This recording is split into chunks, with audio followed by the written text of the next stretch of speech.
ગણેશજી તો ઉંદરને લઈને પાછા આવ્યા અને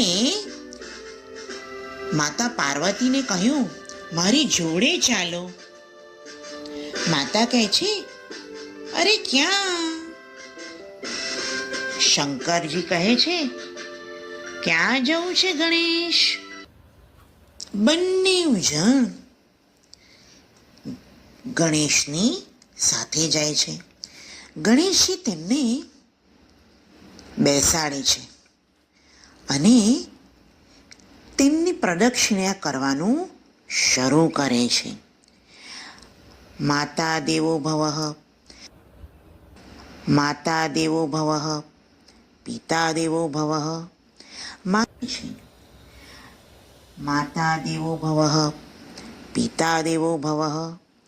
આમ પ્રદક્ષિણા કરવાનું શરૂ કરે છે.